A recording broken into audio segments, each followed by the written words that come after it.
இந்த வீடியோ எந்த மாற்று மத சகோதரர்களை குறிவைத்தோ அல்லது மாற்று மத சகோதரரை மதமாற்றும் நோக்கிலோ தயாரிக்கப்பட்டதல்ல. மாறாக எனது முஸ்லீம் சகோதரர்களுக்கு இஸ்லாத்தையும் இஸ்லாமிய விஷயங்களையும் நினைவூட்டும் மனத்திலும் இறை மறுப்பாளர்களுக்கும் இறை நம்பிக்கை இல்லாதவர்களுக்கும் நமது மரணத்திற்கு பிறகு ஒரு வாழ்க்கை உண்டு என்பதை நினைவூட்டும் நல்ல நோக்கில் உருவாக்கப்பட்டிருக்கிறது. எனினும் மாற்று மத சகோதரர்கள் இந்த வீடியோவை பார்ப்பதில் எந்த தவறும் இல்லை.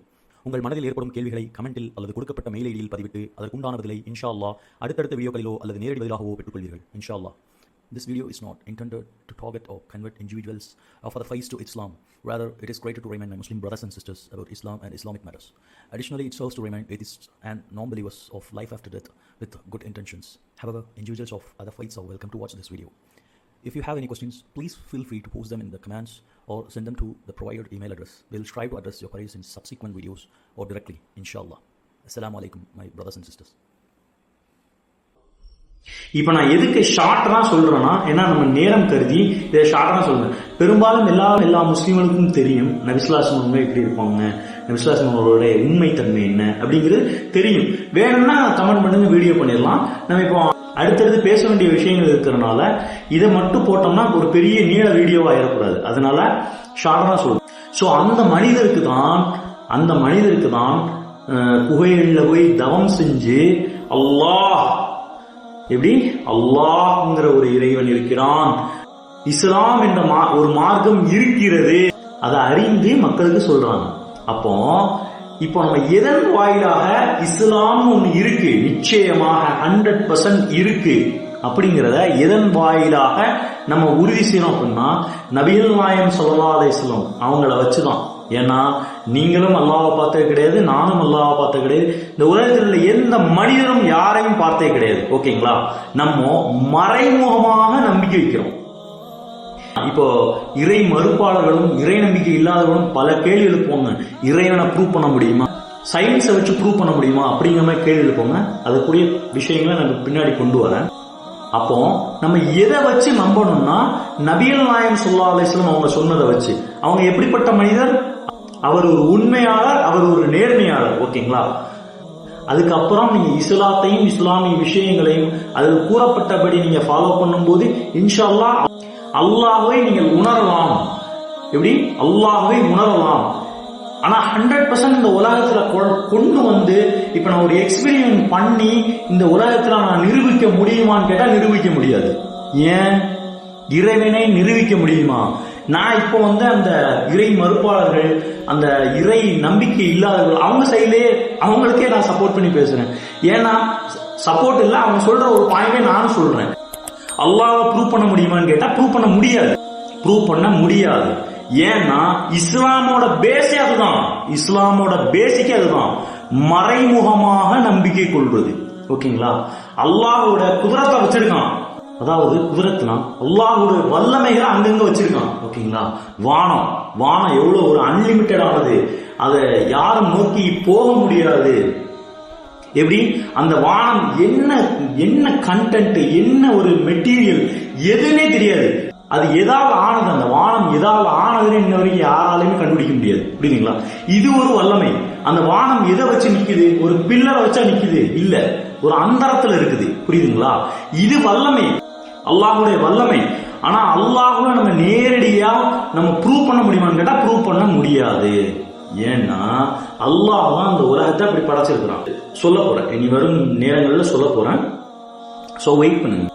இந்த உலகம் எப்படி கட்டமைக்கப்பட்டிருக்கு அப்படின்னு நீங்க புரிஞ்சுக்கிட்டீங்கன்னா அல்லாஹ்னா யாரு, அல்லாஹ்வை பார்க்க முடியுமா, அல்லாஹ்வை ப்ரூவ் பண்ண முடியுமா எல்லாம் கேட்டுக்கலாம். ஓகேங்களா? இப்போ இந்த உலகம் ஒரு ஆட்டோமேட்டடா, அதாவது எப்படின்னா இப்போ இந்த ஒரு மனிதர்களை படைத்து, ஓகேங்களா, இந்த மனிதர்களுக்கு செல்ஃபா எல்லாமே பண்ணிக்க முடியும். ஓகேங்களா? செல்ஃபா அந்த திறமை கொடுத்த யாருன்னா அல்லாஹ் கொடுத்தான். இப்போ ஃபார் எக்ஸாம்பிள், இப்போ மனிதர்களையும் அல்லாஹ்வையும் நம்ம கம்பேர் பண்ண முடியாது, பட் எக்ஸாம்பிளுக்காண்டி உங்களுக்கு சொல்றேன். ஓகேங்களா? இப்போ நீங்க இன்டர்நெட்ல பாத்துக்கலாம், கொஞ்ச நாள் முன்னாடி ஒரு வீடியோ நல்ல வைரலா போச்சு. அது எப்படின்னா, அது ஒரு ட்ரெண்ட் மாதிரி பண்ணிக்கிட்டு இருந்தாங்க. அது எப்படின்னா, தான் வீட்டுல வளர்க்கக்கூடிய ஒரு நாயோ ஒரு பெட்டையோ என்ன பண்றாங்கன்னா அதோட ஃபேவரட் ஃபுட்டை, ஓகேங்களா, அது லைக் பண்ற ஃபுட்டை அது ஃப்ரண்ட்ல அது முன்னாடி வச்சுட்டு டாகுக்கோ அந்த பெட்டுக்கோ என்ன பண்றாங்கன்னா டோன்ட் ஈட் அப்படிங்கிற கமெண்ட் பண்றாங்க. ஒரு லாயல்டி டெஸ்ட் மாதிரி. ஓகேங்களா? இப்போ வச்சுட்டு அவங்க கேமராவை செட் பண்ணிட்டு அப்படி வெளியில போயிடுறாங்க. இப்போ அந்த டாகோட ரியாக்ஷனை நோட் பண்றாங்க. அது என்ன பண்ணுது அப்படிங்கிற மாதிரி அதை டெஸ்ட் பண்றாங்க. உடனே அந்த டாக் என்ன பண்ணுது, நம்ம பார்க்கறோம் வீடியோக்கள்ல, கொஞ்ச நேரம் அங்கிட்டு இங்கிட்டு பாக்குது. சில டாக் என்ன பண்ணுதுன்னா அந்த கமாண்டுக்கு ஒபே பண்ணி அதே இடத்துல மூவ் பண்ணாம சில டாக்ஸ் வந்து அந்த ஃபுட்டை ஸ்னிஃப் பண்ணிட்டு கூட அப்படியே போயிருது, சாப்பிடாம அப்படியே வெயிட் பண்ணிடுது. சில டாக்ஸ் அண்ட் கேட்ஸ் என்ன பண்ணுதுன்னா அந்த கமாண்டை ஒபே பண்ணாம அந்த ஃபுட்டை சாப்பிட்டுருது. ஸோ இப்போ ஓனர் வந்து பார்த்துட்டு என்ன பண்ணுவாங்க, இது ஒரு சின்ன ஒரு ஃபன்னான விஷயமா இருந்தாலுமே அதுல என்ன பண்ணுவாங்க, அதுல சக்சீட் ஆன அந்த கமாண்டை ஒபே பண்ண டாக்ஸ் மேல இன்னும் கொஞ்சம் பிரியம் வரும். ஏன்னா அது லாயல்ட்டியில வின் ஆயிடுச்சு.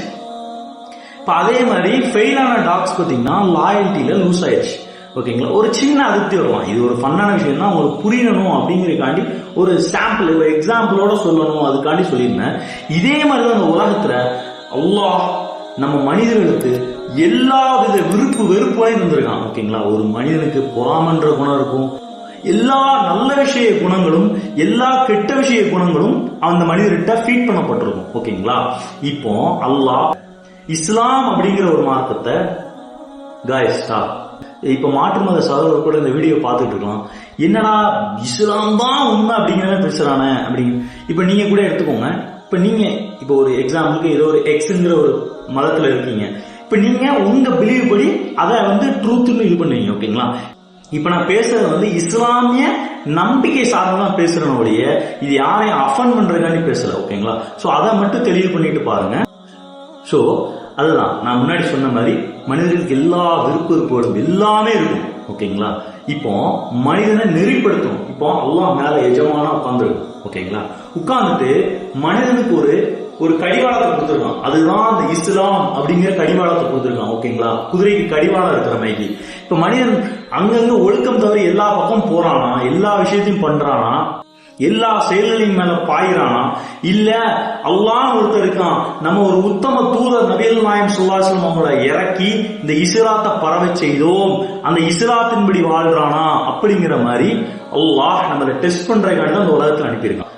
ஓகேப்பா, இதெல்லாம் ஓகே, ஏதோ சொல்ற எங்கேயோ கேட்ட மாதிரி இருக்கு. ஓகே, இப்ப நான் எதுக்கு இதுனா ஓகே, எதுக்கு நான் இஸ்லாத்தை எதுக்கு ஃபாலோ பண்ணணும், நான் உழைக்கிறேன், நான் சாப்பிட்றேன். ஓகேங்களா, எல்லாரும் தானே அந்த உலகத்துல எப்படி இருக்கும். ஓகேங்களா, இப்போ மனிதனுக்கு எப்படி இருக்குன்னா, சில பேர் எப்படின்னா டைப் 3 சொன்ன பார்த்தீங்களா, டைப் 2 டைப் 3, அதாவது இஸ்லாம் கொஞ்சம் தெரிஞ்சிருக்கும், ஃபாலோ பண்ணாம இருப்பாங்க. டைப் 3 அரையும் குறையுமா இருப்பாங்க. ஷிஃப்ட் ஆகிறதுக்கு வாய்ப்பு இருக்கு. சில பேர் நல்லா ஃபாலோ பண்ணிக்கிட்டு இருப்பாங்க இஸ்லாத்தை. ஓகேங்களா, நல்லா ஃபாலோ பண்ணிக்கிட்டு இருப்பாங்க, திடீர்னு பார்த்தீங்கன்னா இஸ்லாத்தை ஃபாலோ பண்ணாம விட்டுருவாங்க.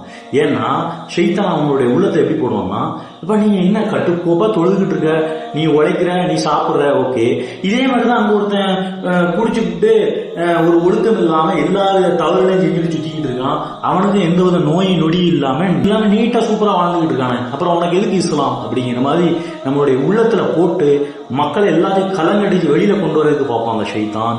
ஆனா நான் எதுக்கு திரும்ப திரும்ப சொல்றேன்னா, நம்மளுடைய மரணத்திற்கு பிறகு ஒரு வாழ்வு உண்டு. இஸ்லாமிய நம்பிக்கைப்படி மரணத்திற்கு பிறகு ஒரு வாழ்வு உண்டு, இன்ஷா அல்லாஹ் நிச்சயமாக இருக்கு.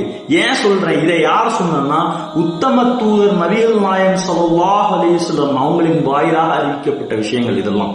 ஓகேங்களா, அதனால நான் பிளைண்டா பிலீவ் பண்றேன். இப்படி ஒரு நபிகள் நாயகம் இருந்தாங்க, அவங்களை பிளைண்டா பிலீவ் பண்றேன். ஓகேங்களா, சோ இப்ப நான் இன்னொரு விஷயத்துக்கு வரேன். என்னன்னா, அந்த ஒரு சயின்ஸ் ரீதியா போறவங்க, இப்ப சயின்ஸ் ரீதியா போறவங்க, இறை நம்பிக்கை இல்லாதவங்க, இறை மறுப்பாளர், அவங்களாம் எப்படி போவாங்கன்னா, ஒரு ஒழுக்கமா இருந்துக்கும், ஒரு செட்டப்பா இருந்துட்டு நம்ம எந்த கடவுளையும் கும்பிட தேவையில்லை, நம்ம எந்த விஷயத்தையும் ஃபாலோ பண்ண தேவையில்லை, நம்ம நேரம் நம்ம சாப்பிட்டு ஒழுங்கு போனா ஓகே தானே அப்படிங்கிற மாதிரி சொல்லுவாங்க. ஓகேங்களா, ஆனா ஒரு விஷயத்தை சிந்திச்சு பாருங்க, இந்த உலகத்துல ஒரு சக்சஸ்ஃபுல் மேன், ஒரு பிரில்லியன், ஒரு புத்திசாலினா யாருமே சொல்லுவோம், நீங்களே சொல்லுங்களேன், யார சொல்லுவோம்னா, ஒருத்தர் ஃபியூச்சரை நோக்கி ஃபியூச்சருக்காண்டி ரெடி பண்ணி வச்சிருக்காங்க. இப்ப எக்ஸாம்பிளுக்கு ஸ்டாக்ஸ் அந்த வகையில போனோம்னா, இப்ப யாரு ஒரு 50 வருஷத்துக்கு முன்னாடி ஒரு சூப்பர் ஸ்டாக்கை சூஸ் பண்ணி ஒரு 30 இயர்ஸ்ல இங்க இருக்கும், ஒரு 50 இயர்ஸ்ல இங்க இருக்கும் அப்படிங்கிற மாதிரி சூஸ் பண்ணி அதை இன்வெஸ்ட் பண்ணி இன்னைக்கு சக்சீடா இருக்கிறவங்க அவங்க தான் மோஸ்ட் பிரில்லியன்ட், அப்படிதானே?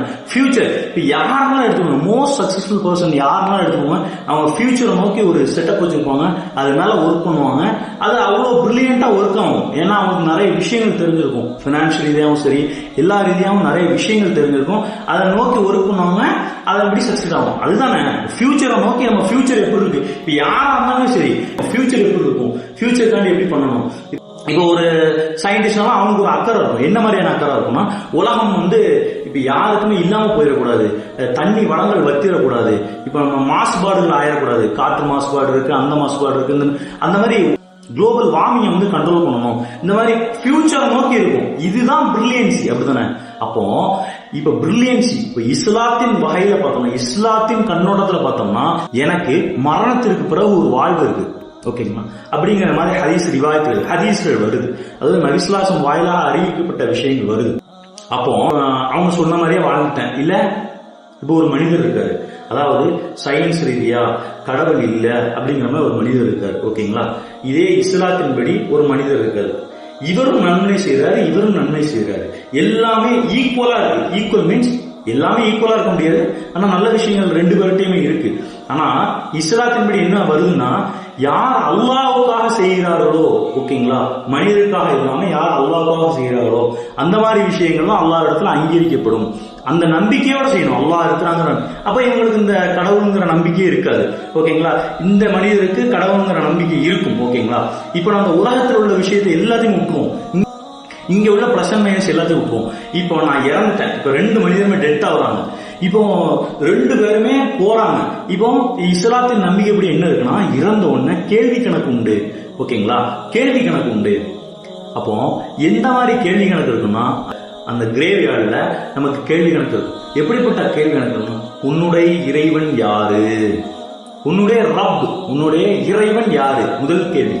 இரண்டாவது கேள்வி, உன்னுடைய மார்க்கம் என்ன, உன்னுடைய மதம் என்ன. மூன்றாவது கேள்வி, உன்னுடைய தூதர் யாரு. இங்க இடம் சொல்லிருந்தான், என்னுடைய இறைவன் அல்லாஹ். சும்மா எதையுமே ஃபாலோ பண்ணாமன்ற கூட கேட்டா கூட இந்த மூணு இடையும் இடம் சொல்லிடலாம். அதாவது நான் 4வது டைப்ல இருப்பான் இஸ்லாத்துல. அதாவது அவங்கள குறை சொல்லணும், அவங்கள ஏளனப்படுத்தணுங்கிறக்காண்டி மக்களின் நிலைகளை மக்கள் எவ்வாறு இருந்து கொண்டு இருக்கிறாங்க அப்படிங்கறத விளங்கப்படுத்துறதுக்காண்டி தான் நான் சொல்றேன். இப்ப இந்த 4வது வகையா கூட சொல்ல முடியும் இதற்கு விட. 4வது வகை யாரு? இஸ்லாத்துல 4 வகைன்னு சொன்னோமே, அதாவது 4வது வகை யாரு? அதாவது பேரளவு முஸ்லீம்களா இருப்பாங்க. உன்னுடைய இறைவன் யாரு? என்னுடைய இறைவன் அல்லாஹ். உன்னுடைய மார்க்கம் என்ன? என்னுடைய மார்க்கம் இஸ்லாம். உன்னுடைய தூதர் யாரு? என்னுடைய தூதர் முஹம்மது நபி ஸல்லல்லாஹு அலைஹி வஸல்லம். இங்க சொல்லிடலாம். ஆனா கபருக்கு போனதுக்கு அப்புறம் இத யார் அதன்படி வாழ்ந்தாலும் அவங்களால தான் சொல்ல முடியும், ஓகேங்களா? சோ இப்ப நான் அந்த ரெண்டு விஷயத்துக்கு வரேன். இங்க ஒரு இறை நம்பிக்கை இல்லாதவர், இங்க ஒரு இறை நம்பிக்கை உள்ளவர், ஓகேங்களா? இந்த ரெண்டு பேரும் இறந்து கபருக்கு போறாங்க, அதாவது தன்னுடைய அடக்கஸ்தலத்துக்கு போறாங்க. போனதுக்கு அப்புறம் அந்த மாதிரி ஒரு விஷயம் வருது, ஓகேங்களா? இப்ப நம்பிக்கை இல்லாதவங்க விட்டுருங்க. இப்ப நீங்க இறந்ததுக்கு அப்புறம் போனதுக்கு அப்புறம் இந்த மாதிரி ஒரு விஷயம் வருது. இந்த மாதிரி ஒரு விஷயம் வருது. என்ன மாதிரி? இந்த மாதிரி ஒரு வானவர் வருவாரு, இந்த மாதிரி கேள்வி எழுப்புறாங்க. அந்த நேரத்துல இப்ப நீங்க போயிட்டீங்க, யாரு? ஒரு இறை நம்பிக்கை இல்லாததோ ஒரு இறை மறுப்பாளரோ போயிட்டீங்க. இப்படி ஒரு கேள்வி ஏற்படுது, அங்க போயிட்டு ரியலைஸ் பண்ண முடியாதுங்க, ஓகேங்களா? அங்க போயிட்டு ரியலைஸ் பண்ண முடியாது.